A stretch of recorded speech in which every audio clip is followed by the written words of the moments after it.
Hello student, SBN की online classes में आपका स्वागत है। आज अपन फिजिक्स में जो शेखावत यूनिवर्सिटी के अंतर्गत जो फर्स्ट बुक है अपनी क्लासिकल मैकेनिक्स, उसके बारे में अपन पढ़ेंगे। तो सबसे पहले में अपन सिलेबस की बात कर लेते हैं थोड़ा बहुत कि सिलेबस में अपने क्या है, एग्ज़ाम पैटर्न क्या रहेगा। तो सबसे पहले अपने फिजिक्स के अंदर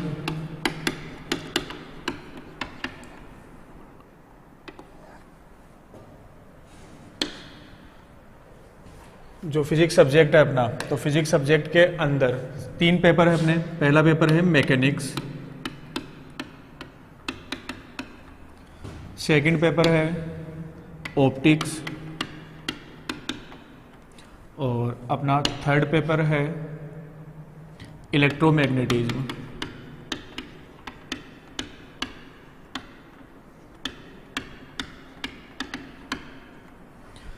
इसके अलावा अपने एक प्रैक्टिकल साथ में होगा। अपन मार्किंग स्कीम की बात करें तो जो मैकेनिक्स पेपर है अपना वो होगा 33 मार्क्स का। इसके अलावा ऑप्टिक्स है 33 मार्क्स, जो इलेक्ट्रोमैग्नेटिज्म है वो 34 मार्क्स, प्रैक्टिकल है 50 मार्क्स। तो कुल मिला के अपना टोटल हो गया 150, जिसमें से 100 थ्योरी मार्क्स और 50 होगा अपना प्रैक्टिकल्स होगा। अब सबसे पहले अपना जो फर्स्ट पेपर अपन मैकेनिक्स उसकी बात करेंगे। तीनों जो पेपर है उन तीनों पेपर के अंदर जो मार्किंग स्कीम है वो तो सेम है, लेकिन पैटर्न, एग्जाम पैटर्न क्या होगा वो अपन देखते हैं। तो एग्जाम पैटर्न के हिसाब से देखें तो अपन सबसे पहले अपने एग्जाम के अंदर टोटल 5 क्वेश्चन होंगे और जो अपना पेपर है वो 4 यूनिट के अंदर डिवाइड होगा। तो 5 क्वेश्चन होंगे जो कि अपने 4 यूनिट के अंदर से पूछे जाएंगे। अब क्वेश्चन किस हिसाब से होंगे, तो 5 क्वेश्चन में जो पहला क्वेश्चन है क्वेश्चन नंबर 1, उसमें 6 छोटे छोटे क्वेश्चन जो कि अपन कह सकते हैं जैसे ए, बी, सी, डी, ई और एफ। प्रत्येक क्वेश्चन होगा 1.5 मार्क्स का, 1.5। तो अपन कह सकते हैं टोटल 9 मार्क्स के तो ये क्वेश्चन हो गए। इसके अलावा क्वेश्चन सेकंड, तो क्वेश्चन सेकंड जिसके अंदर अपने 2 ऑप्शन होंगे, 2 पार्ट होंगे, ए और बी। ए ऑप्शन होगा वो 3 नंबर का होगा जो कि अपना कंपलसरी होगा। इसके अलावा बी ऑप्शन जिसमें अपने को ऑप्शन मिलेंगे, मतलब अथवा वाला पोर्शन अपना होगा। सेम यही पैटर्न रहेगा अपना क्वेश्चन थर्ड, क्वेश्चन 4 और क्वेश्चन 5, वही ए और बी के अंदर अपने को ऑप्शन मिलेगा। ऐसे ही 4th क्वेश्चन में भी ए और बी के अंदर ऑप्शन मिलेगा। ऐसे ही क्वेश्चन 5th ए और बी के अंदर अपने को ऑप्शन मिलेगा। जो क्वेश्चन 2 है, 3 है, 4 है और 5 है, चारों क्वेश्चन है वो प्रत्येक यूनिट से एक एक, यूनिट फर्स्ट से क्वेश्चन 2, यूनिट सेकंड से क्वेश्चन 3, यूनिट थर्ड से क्वेश्चन 4 और यूनिट 5 से क्वेश्चन 4, ये 5th अपने को मिलेगा। तो ये तो अपना एग्जाम का पैटर्न हो गया। तो कुल मिला के अपने पास में 33 नंबर के ये क्वेश्चन होंगे।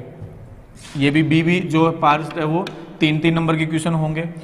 इसके अलावा अपने को जो बी है ऑप्शन के अंदर अपने को न्यूमेरिकल क्वेश्चन भी मिल सकते हैं जो कि फिजिक्स में नॉर्मली पूछे जाते हैं, न्यूमेरिकल्स भी पूछे जाएंगे।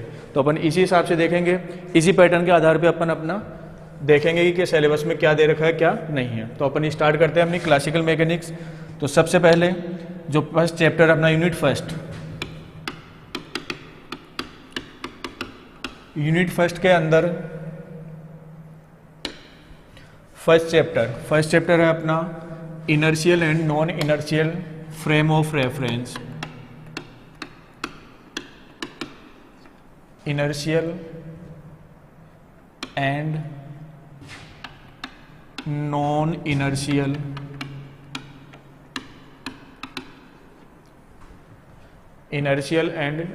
Inertial frame of reference.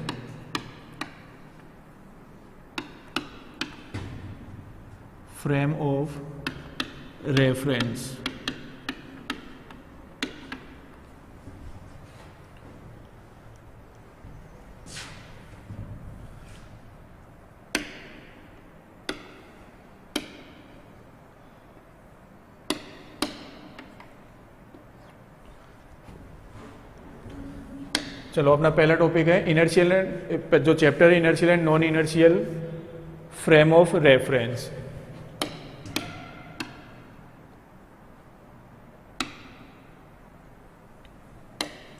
इसके अंदर जो फर्स्ट टॉपिक है अपना, तो फर्स्ट टॉपिक की बात करते हैं अपन। फर्स्ट टॉपिक यही है फ्रेम ऑफ रेफरेंस।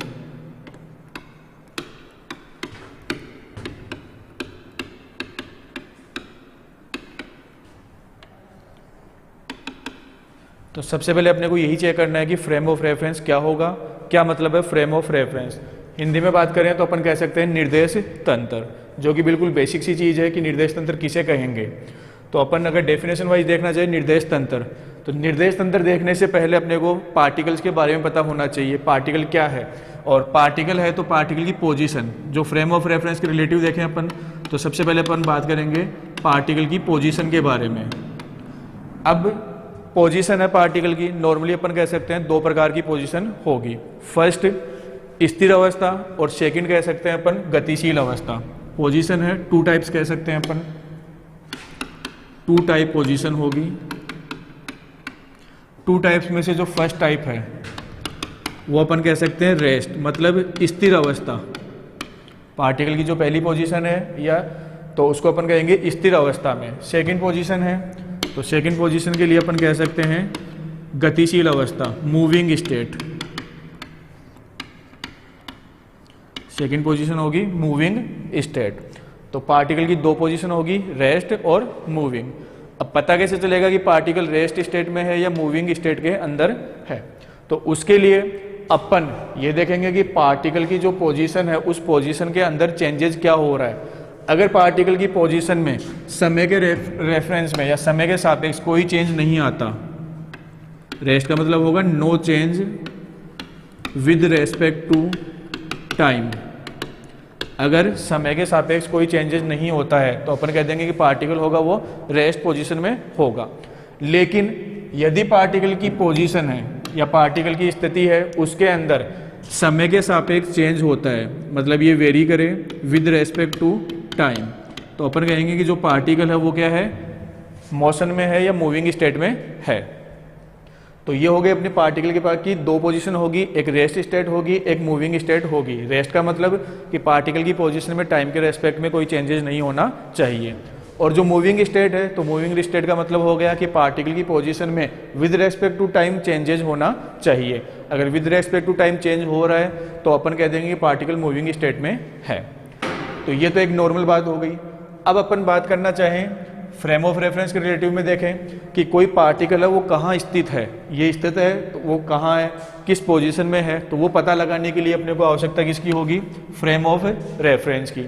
अब फ्रेम ऑफ रेफरेंस तो अपन सिंपल सी परिभाषा कह सकते हैं कि कोई भी पार्टिकल है, कोई बिंदु हो सकता है, कोई वस्तु हो सकती है, कोई मनुष्य, कोई इंसान, कोई बिल्डिंग, कुछ भी, तो उसकी पोजीशन का पता लगाना है। तो पोजीशन का पता लगाने के लिए अपन कोई ना कोई एक रेफरेंस पॉइंट लेंगे या कोई ना कोई एक सिस्टम लेंगे। उस सिस्टम के रिलेटिव या उस सिस्टम के सापेक्ष अपन क्या करेंगे, उस पार्टिकल, बिल्डिंग, कोई मनुष्य है या कोई गाड़ी है, कोई वस्तु है, कोई भी है, तो उसकी अपन पोजीशन के बारे में पता लगाएंगे। तो सिंपल सी डेफिनेशन हो गई फ्रेम ऑफ रेफरेंस की कि किसी पार्टिकल की पोजीशन के बारे में बताने के लिए जिस भी सिस्टम की आवश्यकता होगी उसी सिस्टम को अपन बोलेंगे फ्रेम ऑफ रेफरेंस, मतलब निर्देश तंत्र। तो नाम है निर्देश तंत्र, तो नाम के आधार पे अपन कह सकते हैं किसी वस्तु की स्थिति का पता लगाने के लिए आवश्यक जो भी तंत्र होगा, जो भी सिस्टम होगा, वही क्या कहलाएगा, अपना निर्देश तंत्र। तो ये हो गया अपना निर्देश तंत्र। अब निर्देश तंत्र की परिभाषा सिंपल सा, तो सबसे सिंपल बात करें अपन कि अपने पास में जो निर्देश तंत्र है वो कितने प्रकार के होंगे, कैसे कैसे होंगे। तो जो नॉर्मली फिजिक्स के अंदर निर्देश तंत्र होते हैं वो तीन प्रकार के होते हैं। पहला कार्टेशियन कोऑर्डिनेट सिस्टम, फर्स्ट निर्देश तंत्र है कार्टेशियन कोऑर्डिनेट सिस्टम। सेकंड है cylindrical coordinate system.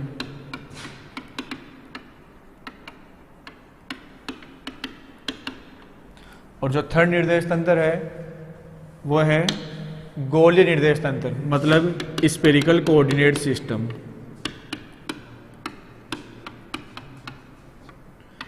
Spherical coordinate system. तो अपने जो है 3 प्रकार के कोऑर्डिनेट सिस्टम हो गए। फर्स्ट है कार्टेशियन कोऑर्डिनेट सिस्टम, सेकंड है सिलेंड्रिकल कोऑर्डिनेट सिस्टम और थर्ड है स्फेरिकल कोऑर्डिनेट सिस्टम। अब इनमें से जो अपने सिलेबस का पार्ट है, फिलहाल जो फर्स्ट ईयर की बात करें अपन, तो उसमें जो सिलेबस का हिस्सा है वो है कार्टेशियन कोऑर्डिनेट सिस्टम। बाकी बेसिक अपन तीनों के बारे में देखेंगे। तो सबसे पहले कार्टेशियन कोऑर्डिनेट सिस्टम। तो कार्टेशियन कोऑर्डिनेट सिस्टम, कोई भी कोऑर्डिनेट सिस्टम होगा तो उसमें मेन रूप से 2 चीजें होंगी। एक तो होगा ओरिजिन पॉइंट,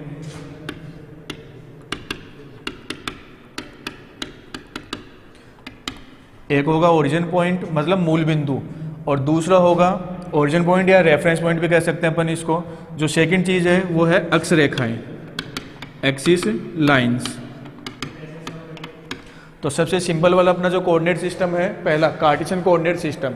तो इस कार्टेशियन कोऑर्डिनेट सिस्टम जो सबकी सिंपल कोऑर्डिनेट सिस्टम है, इसके अंदर अपन जो यूज में लेते हैं तो इसमें 3 लंबवत सरल रेखाएं होंगी।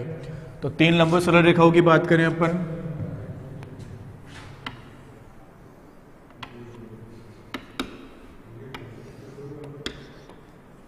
तो ये हो गए अपनी 3 लंबवत सरल रेखाएं। अब ये तीनों लंबवत सरल रेखाएं जिस पॉइंट पे आके एक दूसरे को मिलती है या कहते हैं जिस पॉइंट पे आके एक दूसरे को कट करती है, वो वाला पॉइंट कहलाएगा मूल बिंदु या ओरिजिन पॉइंट, जिसको अपन ओ के द्वारा रिप्रेजेंट कर सकते हैं। ओ हो गया अपना ओरिजिन पॉइंट या मूल बिंदु। सबसे सिंपल कोऑर्डिनेट सिस्टम है अपना। इसके अलावा जो 3 लंबवत रेखाएं अपन ने बनाई है, वो तीनों लंबवत रेखाएं, उनको अपन नाम दे सकते हैं एक्सिस रेखाएं, एक्स एक्सिस, वाई एक्सिस और जेड एक्सिस। जरूरी नहीं कि अपन एक्सिस रेखाओं को इसी प्रकार से नाम दे, अपन क्लॉकवाइज या एंटी क्लॉकवाइज किसी भी फॉर्म में ले सकते हैं। एक्सिस रेखाओं को अपन क्लॉकवाइज या एंटी क्लॉकवाइज किसी भी फॉर्म में अपन यूज कर सकते हैं। क्लॉकवाइज या एंटी क्लॉकवाइज। नॉर्मली अपन जो यूज करेंगे वो एंटी क्लॉकवाइज सिस्टम यूज लेते हैं। तो एंटी क्लॉकवाइज के हिसाब से अपन देखें तो एक्स एक्सिस हो गया, वाई एक्सिस हो गया, जेड एक्सिस हो गया। अगर मैं चाहूं तो मैं ये भी कह सकता हूं ये अपना एक्स एक्सिस है, ये वाई एक्सिस है और ये जेड एक्सिस है। इसके अलावा चाहूं तो मैं ये कह सकता हूं ये जेड एक्सिस है, ये हो गया अपना एक्स एक्सिस और ये वाई एक्सिस। तो अपनी मर्जी अपन चाहे जिस हिसाब से एक्सिस को यूज में ले सकते हैं, उसमें अपने कोई बाउंडेशन नहीं है कि किस प्रकार से अपन यूज में ले। तो मेन चीज हो गया Cartesian coordinate system. Cartesian coordinate system के अंदर 3 अक्ष रेखाएं हो गई, एक्स एक्सिस, वाई एक्सिस और जेड एक्सिस।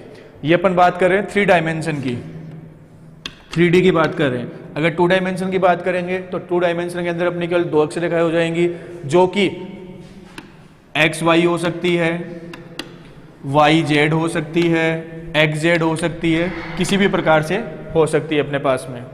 तो ये हो गया अपना सबसे सिंपल कार्टेशियन कोऑर्डिनेट सिस्टम। तो कार्टेशियन कोऑर्डिनेट सिस्टम के अंदर 3 लंबवत रेखाएं होंगी, एक मूल बिंदु होगा।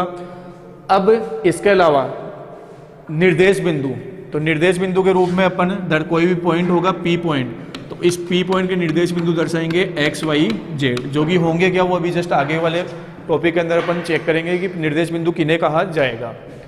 इसके अलावा जो मैंने सेकंड कोऑर्डिनेट सिस्टम बताया वो बताया सिलेंड्रिकल कोऑर्डिनेट सिस्टम। तो सिलेंड्रिकल कोऑर्डिनेट सिस्टम की बात करें अपन, सिलेंड्रिकल कोऑर्डिनेट सिस्टम, तो इस सिलेंड्रिकल कोऑर्डिनेट सिस्टम के अंदर जैसे अपन कार्टेशियन के अंदर देख रहे थे कि कार्टेशियन कोऑर्डिनेट सिस्टम के अंदर 3 अक्ष रेखाएं थी, एक्स वाई जेड, जो कि एक दूसरे के परपेंडिकुलर थी।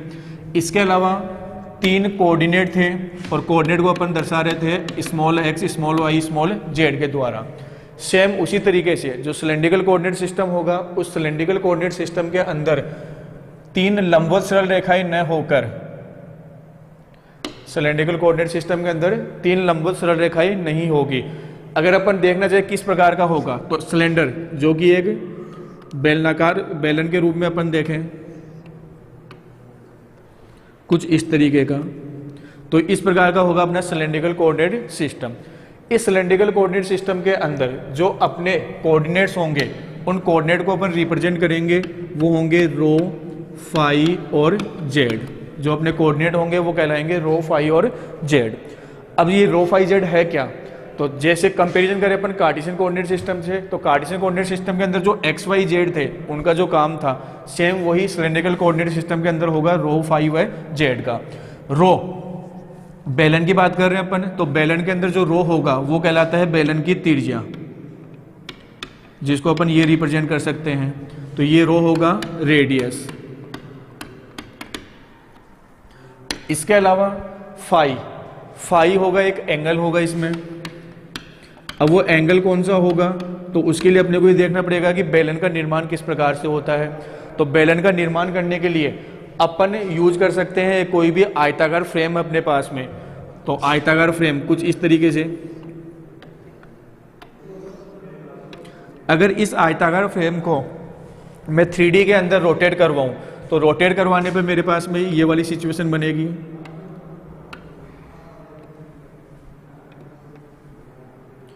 तो ये फ्रेम हो गई। इस फ्रेम को अगर मैं 3D में रोटेट करवाता हूं, तो रोटेट करवाने पे मेरे पास में एक बेलन का निर्माण होगा। तो इस बेलन के निर्माण के लिए ये फाई कितने एंगल पे मैं रोटेट करवा रहा हूं, तो ये वाला जो एंगल होगा वो कहलाएगा अपना एंगल फाई। ये वाला एंगल होगा फाई एंगल। इसके अलावा बात करें जेड, जेड होगा हाइट। अब हाइट किसकी, तो सिंपल सी ऑब्वियस सी बात है कि हाइट होगी वो होगी बेलन की, हाइट ऑफ सिलेंडर। तो जो रो फाई जेड, रो हो गया अपना बेलन की रेडियस, फाई हो गया एंगल जो कि एक आयताकार फ्रेम को अपन 3D में रोटेट करवाने पर बेलन का निर्माण करेंगे। तो उस स्थिति में जो आयताकार फ्रेम है वो कितने एंगल पे रोटेट हो रही है, और जेड होगा हाइट ऑफ सिलेंडर, मतलब बेलन की हाइट क्या है।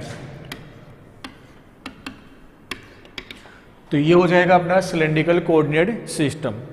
सेम ऐसे ही अगला जो नेक्स्ट है कोऑर्डिनेट सिस्टम वो है अपना स्फेरिकल कोऑर्डिनेट सिस्टम। स्फेरिकल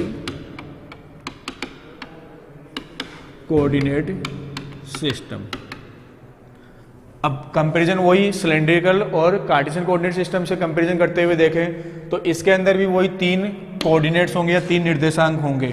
जो 3 निर्देशांक होंगे उनको अपन जैसे सिलेंड्रिकल अंदर अपन रिप्रेजेंट कर रहे थे एक्स वाई जेड के द्वारा, बेलन के अंदर रिप्रेजेंट कर रहे थे अपन रो फाई और जेड के द्वारा। लेकिन यहाँ जो सिलेंड्रिकल स्फेरिकल कोऑर्डिनेट सिस्टम है, तो स्फेरिकल कोऑर्डिनेट सिस्टम के अंदर जो कोऑर्डिनेट्स होंगे उनको अपन रिप्रेजेंट करेंगे आर, थीटा और फाई। स्फेरिकल कोऑर्डिनेट सिस्टम जिसमें जो कोऑर्डिनेट्स होंगे वो कहलाएंगे आर, थीटा और फाई।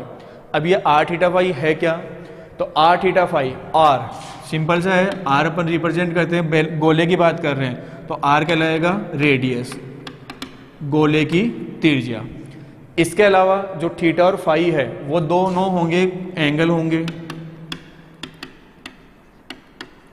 अब एंगल कौन से एंगल होंगे, तो वो जब अपन स्फेरिकल कोऑर्डिनेट सिस्टम को डिटेल में स्टडी करेंगे तो उस समय पर देखेंगे कि एंगल क्या होगा। एक सिंपल सा अपन देख लें कि स्फेयर गोला है, गोले का निर्माण कैसे होगा। तो सिलेंडर है, तो सिलेंडर के निर्माण के लिए अपन ने बात की थी कि एक आयताकार फ्रेम को 3D में रोटेट करवा रहे थे। सेम अगर उसी तरीके से देखें तो जो अपने पास में गोला है, तो गोला बनाने के लिए अपन यूज करेंगे कोण, शंकु का। अगर कोई शंकु की आकृति है, इस शंकु की आकृति को मैं 3D में रोटेट करवाता हूं तो उस स्थिति में अपने पास में एक स्फेयर या गोले का निर्माण होगा। तो वो आगे अपन जब डिटेल में अगले टॉपिक पे जाएंगे उस समय पर स्टडी करेंगे कि क्या होगा, किस प्रकार से होगा। तो कहने का मतलब अपना जो कोऑर्डिनेट सिस्टम है वो 3 प्रकार का होगा, Cartesian coordinate system, cylindrical coordinate system और स्फेरिकल कोऑर्डिनेट सिस्टम।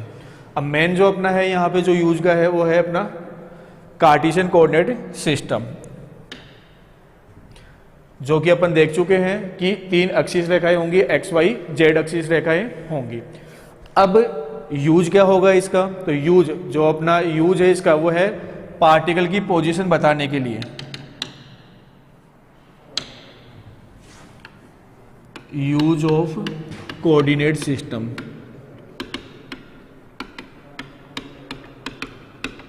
तो यहां जो अपन कोऑर्डिनेट सिस्टम का यूज करेंगे तो वो सिंपल सा यूज है पार्टिकल की पोजीशन, पोजीशन ऑफ पार्टिकल।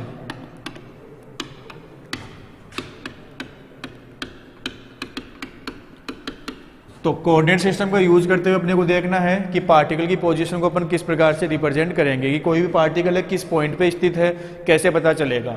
तो पार्टिकल की पोजीशन को रिप्रेजेंट करने के भी दो तरीके हैं अपने पास में। पहला जो तरीका है वो अपना है बाई पोजीशन वेक्टर।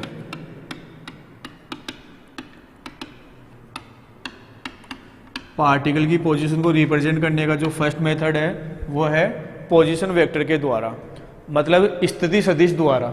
अब ये पोजीशन वेक्टर या स्थिति सदिश होगा क्या, तो स्थिति सदिश नाम है, उसी आधार पर इसकी डेफिनेशन भी है।